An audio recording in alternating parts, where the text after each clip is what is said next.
Welcome to the All About You podcast, and today we have part 2 of my conversation with Raymond. Raymond, welcome back to the podcast. Thank you very much. I do love having a returning guest. I think we get all the gems in the second conversation.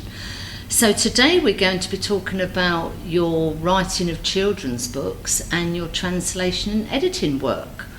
Okay, so let's start with the children's books. How did this come about? Well, a few years ago I decided to do a master degree at Lancaster University in English because my bachelor is in French and Russian with European history as a side. And I wanted to, I wanted to do something that merited all the hard work I put into doing my master. It was quite a difficult birth, one might say, because whereas it should have taken 3 years, it actually took 6 in the end because COVID got in the way and a few other things. But I got my degree, my master degree in the end. Lancaster University is a pretty good university. They have some very good reputation. And I just felt afterwards, okay, now I've got this and all the things I've done before, I want to finally do something for myself, because before I'd been interpreting other people's words, whether it be through translating or editing, or whether it be through telling them how they should be conducting themselves in English. This was my chance to get myself on the scoreboard, one might say. And after COVID, I think we had all passed through a very cathartic experience. I think humanity in general lived through an extraordinary period of time. For some people it was a horrendous experience. It was a trauma. It was an endurance race without seemingly any end. In our case, we were so lucky that we were living in the German countryside. If you can imagine, the cities were totally empty. It conjures up something I remember from Asterix. There's a story of Asterix and the Goths, and there's this huge double-page spread of a picture of the Romans and the Goths in different parts of a forest looking for Asterix and Obelix, and the forest is full of people looking for Asterix and Obelix, who are in the middle carrying a wild boar, looking as jolly as they like. And that's how I felt COVID was in the German forest. I met everybody there. I met my neighbours, I met people I'd never spoken to before, and we all had a chat. It's an incredible experience. It was, like when you go to a wedding and you don't know anybody, but you don't mind talking to anybody. It was a bit like that, People didn't really mind you saying hello anymore. And the experience of living through that and realising that actually humanity is just shy to communicate with each other made me realise that, well, maybe we need to be a little bit more sociable in our outlook and more able to say what we think, do what we like. I think it's interesting you brought that point up, because I generally do a little experiment. I see somebody walking towards me, I will smile. Mm-hmm. 9 times out of 10, I get no reaction. Whether people think that's suspicious, whether people think if I smile at them I'm trying to sell them something, I don't know.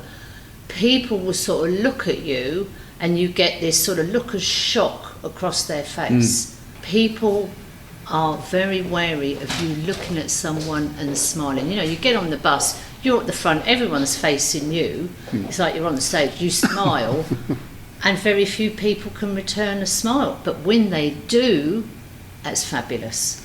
Yeah, and I think it's where you are, actually. COVID was a very interesting time because Germans in general are quite straight-laced, I would say. Mm-hmm. When you have a German as a friend, they'll be your friend for life. And I think that's a really big advantage to it, because it's not necessarily a case of them thinking you're a complete weirdo for smiling at them. It's more a case of, I'm going about my business, I'm in this mood right now, take no notice of me. If you want to smile, fair enough. I maybe don't. Right. It's like wearing your heart on your sleeve and showing it on your face.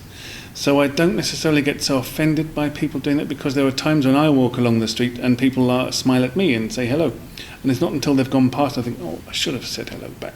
So I generally don't really judge people as such. Although there have been times where I've actually gone back to someone and gone, hello!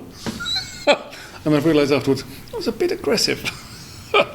In general, when we got out of COVID, I thought I want to do something that would have an effect, you know.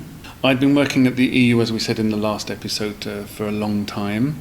And although I felt I've left my mark in there, it's maybe fairly ephemeral. Somebody will come after me and do similar things. So I wanted to do something which set everything apart slightly from that, and which could remain for a much longer time and be maybe something people will look back upon when I'm no longer here. You know, there are some people who they write recipes for their family and they hand them down and things like that. Kind of a similar thing to that. So I wanted to write a book for my children and for anybody else's children that gave a message. Children's books generally do that, and kids can pick it up. And if they don't it the first time, then afterwards, when they're a little bit older, they'll come back to it and realise what the message was. It was in my case. There were lots of stories I read and people say, so what's the moral to this story? And I was like, well, I don't know. Do you know? And hopefully somebody would fill in the bits which I didn't. So for some people it comes later. And this book is about a little girl called Nilda, which happens to be the name of my youngest daughter, although the illustrations make her look a bit more like my eldest daughter, which was the whole idea behind it. I wanted to include my kids in there generally. And she's about 6 years old or so. My youngest daughter's younger than that, but I mean, by the time the book's out, it might be the right age. She's playing in the garden, and she makes a snow figure. And she puts a scarf on it and some ornaments to make a face, like a spoon and a fork to make the ears and bits and pieces. And behind all that, the forces of nature are worried about what's going on in this village. So they decide to make this figure come to life. And the reason why the forces of nature are afraid or worried is because the local council leader, who's a horrible woman called, I won't tell you what she's called, she wants to knock down the central tree, the beautiful tree in the centre of the village, so she can see her house from her office. And she's done a lot of other things, like she's banned the school bus. She's stopped anybody from parking on the streets, even outside their own house. She's not allowed parents to get together and form a childcare centre in the local hall for a few days a week. She's got this character, this sidekick who goes around harumphing all the time and making everybody's life a misery. You can't do this, you can't do that. There's a very simple, stereotypical, nasty couple of people. Mm-hmm. You know, they're the angry, vindictive leader and their sidekick. And I've tried to keep gender out of it, because I think it doesn't matter what gender you are, they're nasty people or whatever. And that's why I've kept it's a snow figure and not a snowman, because I think it's the way we are going these days, where we are entering a world where finally we can ditch all the gender tagging. I think that's a very important thing for us. It's the way the future's going on. Nilda and this snow figure, they hear about the plans to knock down this tree and they want to do something about it. So they decide to wind up the sidekick by, for example, the snow figure will enter the tree and dump snow shake the tree, and it'll dump snow all over him. Run across his garden while he's staring out the window and wonder how did that snow figure go? Things like that. And he's gradually goes a little bit nuts.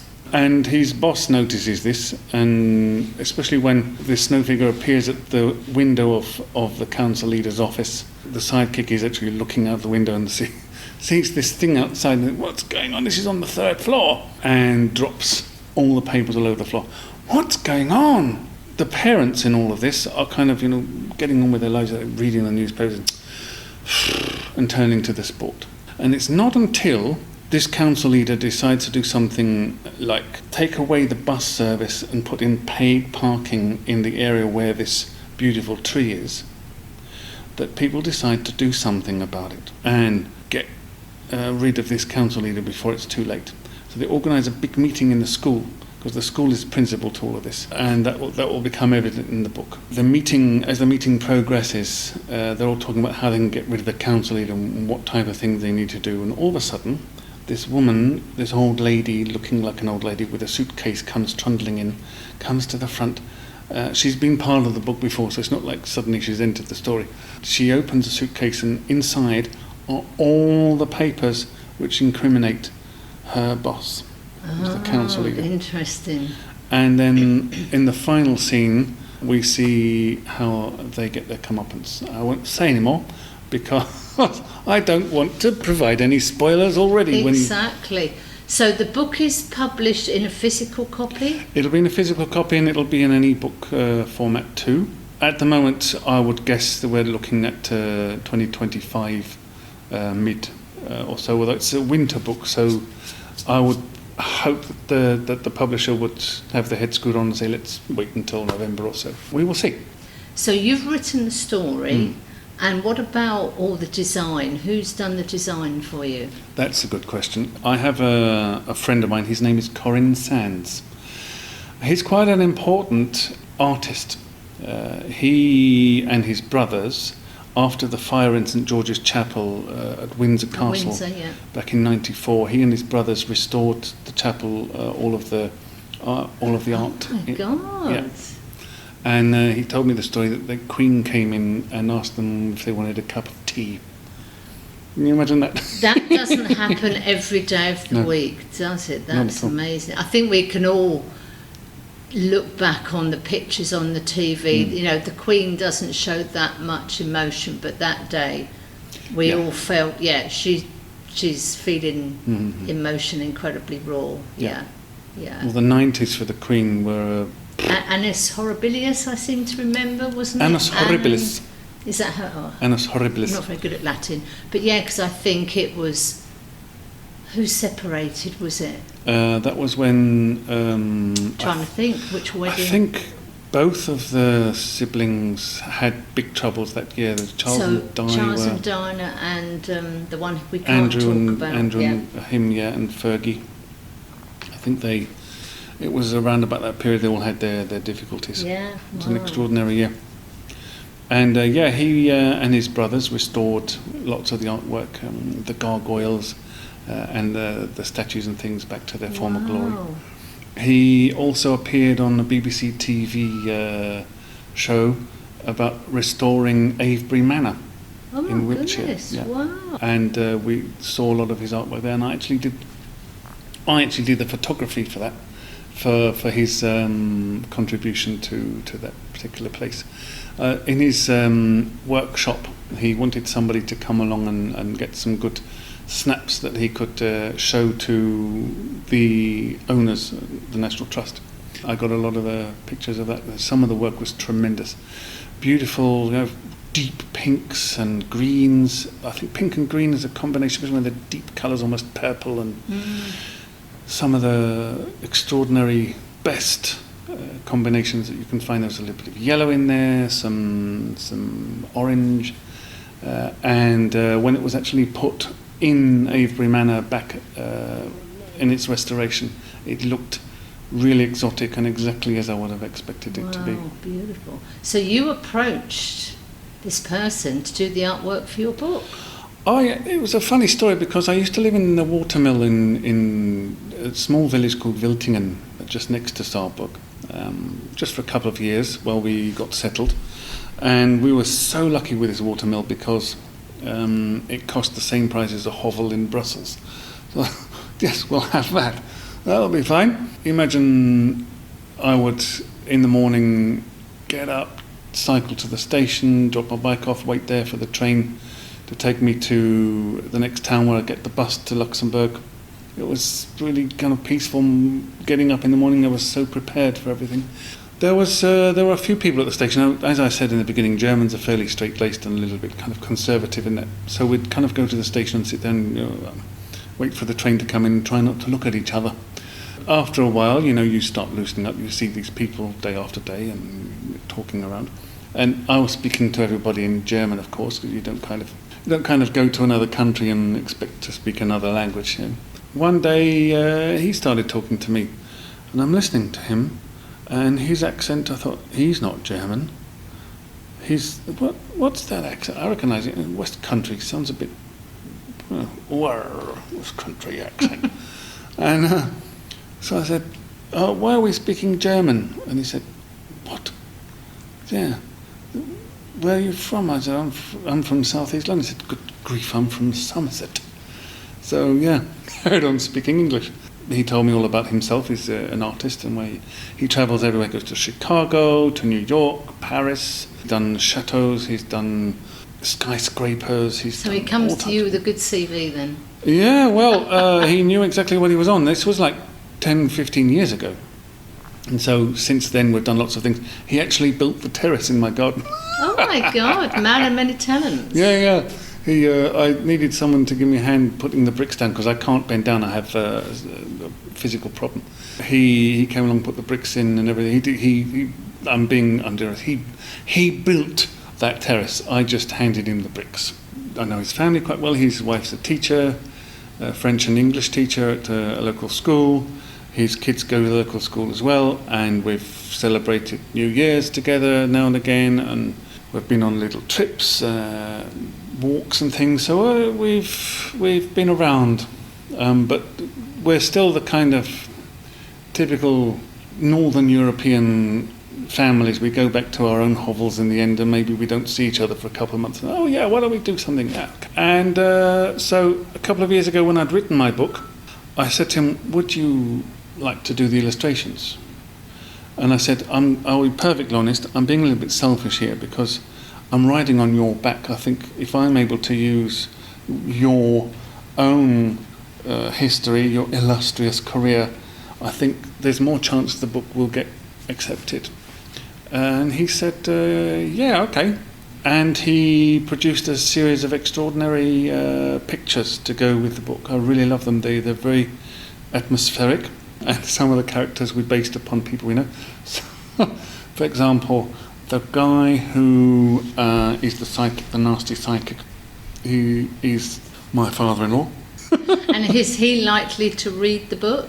We'll get a free copy, yeah. Oh, right. I haven't told him. Right. So I'm hoping he'll open it and say, I know that guy. Yes, I based it on you. So when you were writing the book with your children, aware you were writing a children's book? I wrote it in two places. I wrote it firstly in my office in Luxembourg. I had an office in a co-working place at just a really, really nice location overlooking the city centre. You see the trams going past. Very urban indeed. And also in a Danish cafe on the outskirts called Norbo. If anybody from Norbo is listening or anybody is in Luxembourg, please go there. They've got some lovely food and I miss them dearly. Those two places helped me because on one side the atmosphere of a cafe, the bustle, the noise, etc. allows you to your juices to flow, and then the quietness of my office with the view gave me more of a sense of concentration. So I had a bit of both. It depended how I felt. When is this book due to come out? I'm in the process of talking to the publisher about the odds and ends, the administration, etc. But I'm hoping we'll have a date by October or so. And usually these things take 8 months to a year, I would imagine, to get off the ground. We'll see. It depends on them. The moral of the story of the book is you need to be engaged in politics. The people who say, I'm not interested in politics, they are the ones who are letting the nasty ones in. People who say, I'm not interested in politics, I don't vote. Well then, don't complain if your schools aren't doing well. Don't complain if the infrastructure is collapsing because you are not interested in politics. Don't complain if your hospital can't cope because you're not interested in politics. don't complain. It's interesting you're saying that, because we've got the US elections coming up and we've got the UK one coming up very shortly. Yeah. And I always say, when you have the ballot paper, you should have the parties or the individuals to vote for. Then there should be 2 extra boxes. One should be, I don't know, and one should be, I don't care. And I think it's very, very important. Say, for example, we have 100 people are voting in an election. We've got 24 people in I don't know, and we've got 10 people in the don't care. The don't knows, as in you've probably listened, read, watched various presentations by the individuals or the parties. Is it you've got questions, that's why you're a don't know? Is it you don't feel the information has been relayed to you in an easy way to understand? We need to jump on the don't knows like a rash, because if you've got anybody in the don't know, we need to do something better so that they can make a decision. The don't cares, you are always going to have, I don't care, it's nothing to do with me, they're all a bunch of crooks, this is the type of thing you hear. You're always going to have that, but I always think we need to have those 2 boxes, because we need to learn why we've got people in the don't knows. And I think I would expect that to be quite a large percentage. I mean, an interesting thing, having moved from the UK to Spain here, is they do all their canvassing and then they stop, and you have a day, in theory, to discuss it, to think it, to mull it over before you go and put your vote in the ballot box, which I think is a genius idea. Here, I believe they're always done on a Sunday, so in theory everybody can vote. I'm very passionate about the don't know, don't care, and this isn't a rant by any stretch of imagination. Everybody over the age of 18 legally should vote, and then we can still capture the don't knows and the don't cares. Anybody who's of legal age and classed as an adult legally must vote. And I think that happens in Australia, but someone correct me if I'm wrong. Everybody needs to have a say, even if you are I don't know or I don't care. Belgium is also a country where it's actually a duty and not a right to vote. It's a duty, and you get fined if you don't. Although in principle I think it's a good idea, in practice it makes people resentful. So people come out and they put an X in whatever box that they think will cheese the most people off. And that's the downside to it. So maybe by having an extra box which says none of the above might, let's say, help in some ways. I'm not sure how we got into the subject of elections, but let's move on. What I want to do now is to talk about your editing and translation work. I'm intrigued. Well, as I said in the beginning, I've always been, let's say, interpreting other people's words. That's something I really enjoy, actually. I mean, the fact that I wrote the book because I wanted to do my own thing is by the by. Puts food in my brain and bread on the table is the sheer joy I get out of taking somebody's work and putting it in, correcting it and putting it into a perfect working order, or being able to adapt it for a different audience. I'll give you an idea.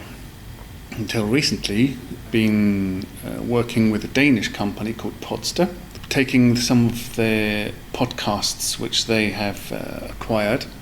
These could be podcasts from Brazil, Poland, Sweden, and they are translated into English.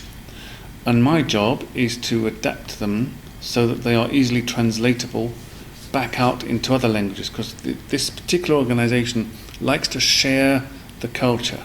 So they'll take lots of different cultural podcasts from different nations, some of the really, really popular ones, rework them for other audiences in other countries. One of the best podcasts I think I ever worked on was a Polish one about Slavic mythology. We know a lot about Greek, Celtic, Norse, Roman mythology, Indian mythology, even Chinese and Japanese mythology. Slavic mythology is something which has kind of slipped. It doesn't come up every day, does it? No, it's slipped the net. And I work on that. And the one thing which you get from it is you realise how very interconnected Northern Hemisphere natural phenomena and the personification of those natural phenomena are. So, for example, the gods of the sea, Poseidon, Neptune, gods of thunder, Thor. You've got, and then other ones who's a god of thunder. Is it Zeus was a god of thunder? Oh, don't know. That's a quiz question. Yeah, Don't ask me. sorry, I've only had one coffee today. I can't think totally straight. But yes, but it's what they do. Slavic mythology is generally based on natural phenomena and the fear of the environment around you. So the forest is a totally scary place. But this wasn't such a Slavic thing. I mean, up to the Romantic movement in England, it was also a scary place in the English forest. I mean, William Wordsworth, by the time he came around, he romanticised the English countryside, which hadn't been done before. But in countries like Poland, Ukraine, Russia, there are lots and lots of vast forests and mountains, really thick and very, very dark. And the slightest rustle of a twig or the leaves in the trees, which is slightly different to normal, it might just be a bird. It might not. It might not. And this series was written in a way which allowed us to explore the feelings of Slavic people. The water sprites, how they came into people's imagination. The drowners, there were these special drowning sprites who would leap out of the water and pull you under. And these were ways that people used to explain disappearances of people they knew in their village. We all know they'd probably done a bunk. Or maybe they were kidnapped. You are listening to this podcast, typing out the transcript. It's a little bit less complicated than that because the transcript's already written. Yeah, so wonderful thing we have these days with AI is we're able to get a fairly coherent translation done by a machine. Yeah. But it's never ever going to be perfect. No. Not at all, by a long shot. That's where humans come in. So my job is to go through the whole thing and verify it, check for everything, and the fact that I speak various languages, including 4 or 5 Slavic languages, allows me to listen to the original to make sure that it's actually factually properly checked. And then are you voice recording these podcasts in English? Or? Then it goes to a voice actor to do that. Oh, okay. Wow. My job is to make sure that voice actor can sit down and read it and not go, WTF is this all about? We did also a series from the BBC called Killing Victoria, I think it was called Killing Queen Victoria, about the 7 potential assassins of Queen Victoria, who all failed, of course, and their effect on history. And that was already in English. So my job was to actually rework it for an international audience. So that would be, if this was to be translated into Danish, or into Swedish, or into Portuguese, the original would say, I'm here on Constitution Hill, and I can see on my left Buckingham Palace, and on my right is parts of Green Park going up towards Parliament. A person from London or even from the UK kind of has an idea of what's going on. But somebody from Finland or from Morocco who's maybe listening to it might need a little bit more context. So my job is to take that transcript and write something else. Constitution Hill is a thoroughfare that links Buckingham Palace with the political heart of London. You can see various buildings, etc., etc. So that would be my job in there. And then to talk about the position of one of the assassins, where they were when Queen Victoria came around in her coach, and how he was able to get out his gun and pointed at her, etc. So set the scene. You have to have a good eye for context. You have to be able to look at something and say, people aren't going to understand that unless there's context provided. Not a lot of people realise that, and it's very important to make these things explanatory. And I think the fact that I'd given 20 years of tuition in languages helped me to put that into practice. I mean, this is such an interesting story, isn't it, in respect of, you've just talked about 2 very, very different podcasts. I imagine you get the podcast, you go, oh my goodness, English history, oh, love, love, love, love. And you're like, oh, never work a day in my life. And then you get something else, I'm not referring to the other podcast particularly, but you get something, oh, so this is a podcast about machinery and grommets and things. Okay, I'll make myself a strong coffee and I'm going to work on it for 30 minutes. Something you're interested in, or you think, oh, this is really fascinating, I know nothing about this, I'm ready. And other ones, okay, this is about a machine and, nuts and bolts, maybe not the sexiest thing on the planet. How do you cope with something that's a bit, oh, this is talking about nuts and bolts? Yeah, you're right. Sometimes you get some really boring things. One of the things that we've been working on in our company, League of Linguists Limited, is some pharmaceutical material. It might be instructions on how to use a particular new vaccine, or what side effects somebody might have. So you have to have some really technical ideas in it. Now, generally, what we are doing is we are translating the grammar and the vocabulary, and we leave the technical stuff to the authors.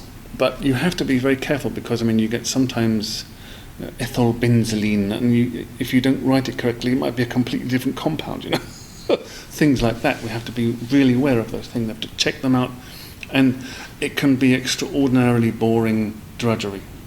My brain's not cut out for that. That's why I leave it to the mother of my kids to do that kind of thing. She has an extraordinary brain. She's able to sit down and concentrate on those things for hours. She has an incredible dedication to what she does. She sometimes gets up in complete frustrated huff, wants to put her fist through a television screen, but she has a superhuman talent in being able to do those types of things, which I don't, which is why I stick to things which, as you said, is not really like working, it's more like hobby. Queen Victoria and Slavic mythology, etc., etc. I am just, in that respect, you might call the fair weather translator / editor. My wife, she knows everything and does everything. She's a polymath. Well, you're obviously a good match, because she loves doing her bit, which is the bit you don't like, and you're happy doing your... Yeah, that's a good recipe for success. Yes, but most of the success is down to her, because without her, I think we would have struggled. And as I said in the last podcast, she's what has allowed me to do my writing, the things I want to get published. The children's book. I've also written a comedy drama podcast, which I'm looking around for a taker. I'm really thrilled with it. It's about two geezers from London who come and live in Valencia and don't realise that they can't kind of import their backstreet violence to a place like Valencia, because everybody knows everybody else. And so when they bump off one character, they realise they've made a huge mistake, and they have to go around bumping everyone else off so nobody knows about it. As we wrap up this second podcast, we need to dedicate this to your wife. I think you're right. She is an extraordinarily immense phenomenon of nature, and long may she continue. And what's your wife's name? Kirsten. So Kirsten, we dedicate this podcast to you. And to all those who sail in her. And just before we finish this podcast, we have another poem from Raymond. So, I wrote this poem a couple of weeks ago for our Hemingway evening here in Valencia. As you know, I love a catchy title, and this one is called The Ballad of the Offensive National Stereotype. I'm with friends on a terrace in a Valencian bar. There's a bloke playing techno in his battered old car. It's busy right now, but he's managed to fit his micro in 2 spaces, and he gives not a shit. The family of 10 on the table behind take turns to scream answers, often 3 at a time. I'm finding it hard not to shout to be heard. My companion picks up every 3rd or 4th word. There's a chain-smoking lady and her gnarled old friend, blowing foul, rancid chemicals from her position upwind. To my left there's a tablet, being watched by some kids. Volume on full as they flick through the vids. And the father is making a private phone call. He's scheduled tomorrow, everyone knows it all. And although this might seem quite contentious to some, the self-conscious Spaniard is as rare as they come. It's like finding a German in a comedy club, or an Irishman who's never entered a pub, a modest Parisian, a trilingual Brit. These oxymoronic descriptions don't fit. It's like Australian and stylish, or hairless and Greek, or Swiss and good-natured. Well, that sounds like a freak. Like an Anglophile Scot. Actually, an Anglophile, anyone. Like a brown sunburnt Scot, neither angry nor sweaty, or an Italian who consciously cuts their spaghetti. It's like meeting a Swede who does not seem so weird, or even finding an Afghan not sporting a beard. American tourists who know where they are, or Sicilians driving an immaculate car. Meek, humble Austrians and talkative Finns. Alabamans not married to their next of kin. Californians who've learned how to critically think. Dutchmen who offer to pay for your drink. Jean-Claude Van Damme or Jacques Brel, so that's two. Rubens, Magritte, Hergé, to name a few. Audrey Hepburn, Eddie Merckx, Django Reinhardt. I know more famous Belgians than self-conscious Spaniards. Considerate Portuguese silent at night. Kind Russian tourists well-bred and polite. Hygienic teenagers obsessed not with fitness. A rational statement from a Jehovah's Witness. An LA pedestrian, a Qatari nun. Texans who've never fired a gun. A Londoner who earns enough to live there. A Republican signed up to Obamacare. A self-conscious Spaniard is uncommon indeed. Like a Merc driver travelling at appropriate speed. Like a plumber who says they don't know everything. Or a Dubliner belting out God Save the King. Like a school swimming teacher not wearing a tag. Or a Polish grandma with a big rainbow flag. Like a family planner in a red MAGA hat. Or a seamless conversion from Adobe Acrobat. Yes, a self-conscious Spaniard is very obscure. Like Audi drivers who are emotionally mature. Or an email that starts, "Greetings to you, my dear," not offering millions or a change of career. A Maltese ski jumper, a Bolivian sea captain, a transcript of the early films of Charlie Chaplin, a politician from Hungary declaring his woke, or a chap in a tracksuit who's never drunk Coke, a footballer's wife with a master degree, a Hollywood actor who's silicone free, a crazy cat lady whose house doesn't stink, a glam North Korean. No, that's too far, I think. A Mediterranean man skillful at sex, no emotional hang-ups, no prudish complex, who doesn't go crying on his mama's shoulder. Good boy, you are a brave little soldier. A bachelor party off to Liechtenstein with two cultured virgins from Newcastle on Tyne, or a Japanese tourist who's travelling alone on a Flixbus to Burnley without a smartphone. A blissful Canadian not giving a blank when a foreigner misguidedly calls them a Yank, or a Frenchman who laughs when you tell him the gag that the blue and the red shouldn't be on his flag, or Chinese technology that Americans stole, a white van not driven by a total asshole, state employees who work through their lunch break, a vegetarian who's never yearned for a steak. You know who you are. So here I must end this provocative thesis that the self-conscious Spaniard is an endangered species, but there's one even rarer by its own admission. It's the Spaniard who's actually won Eurovision. Well, Raymond, thank you so much. I mean, there are 2 podcasts, that's absolutely brilliant. Good luck with the book. Cheers. And hopefully that will all come to fruition and it will be a big success. We do hope so. So, Raymond, thanks for being a guest on the All About You podcast. It's a pleasure.